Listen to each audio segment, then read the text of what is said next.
দর্শক, ময়মনসিংহে নির্বাচনী পরিস্থিতির খবর জানাতে অতিথি হিসেবে যুক্ত হচ্ছেন ময়মনসিংহে নির্বাচনী কর্মকর্তা শাহিনুর ইসলাম। জনাব শাহিনুর ইসলাম, আপনাকে স্বাগত স্টার নিউজ ইলেকশনে। নিশ্চয়ই আমাকে শুনতে পাচ্ছেন। ময়মনসিংহে নির্বাচনী আবহাওয়া আসলে কেমন, পরিবেশ পরিস্থিতি সেখানে কেমন? যেহেতু আমাদের হাতে আর বেশি সময় নেই, নির্বাচন 2 সপ্তাহেরও কম সময় আছে নির্বাচনের জন্য হাতে। ময়মনসিংহের আমাদের 6টি জেলা, আমার অঞ্চলের ময়মনসিংহ অঞ্চলের 6টি জেলার 38টি সংসদীয় আসনে এখন পর্যন্ত শান্তিপূর্ণভাবেই কার্যক্রম চলছে। স্বাভাবিক পরিস্থিতি আমরা অনেকটাই সন্তোষজনক বলতে পারি।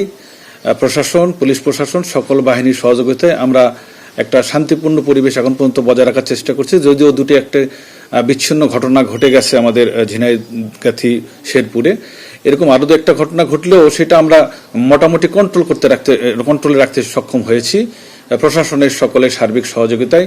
ইনশাল্লাহ আগামী জাতীয় সংসদ নির্বাচনে সকলের সহযোগিতায় আমরা আশা রাখতেছি ময়মনসিংহ অঞ্চলে 38টি আসনেই সুষ্ঠু, সুন্দর এবং গ্রহণযোগ্য নির্বাচন ময়মনসিংহবাসী পাবে বলে আমি বিশ্বাস করি।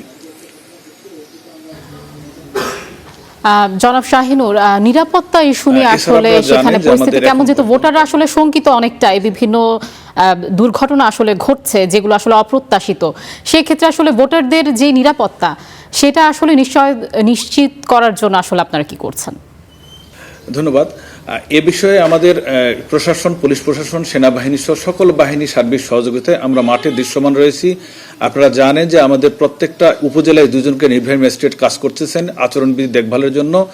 পুলিশের বিশেষ টিম কাজ করতেছে, সেনাবাহিনী সার্বক্ষণিক মাঠে রয়েছে।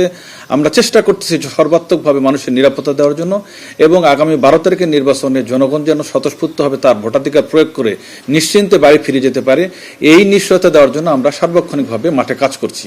আমাদের সকল বাহিনী সহ আমরা কাজ করতেছি। ইনশাল্লাহ আশা রাখা যায় যে আইন শৃঙ্খলা পরিস্থিতি স্বাভাবিক থাকবে। জনাব শাহিনুর ইসলাম, আপনাকে ধন্যবাদ আমাদের সাথে যুক্ত হবার জন্য।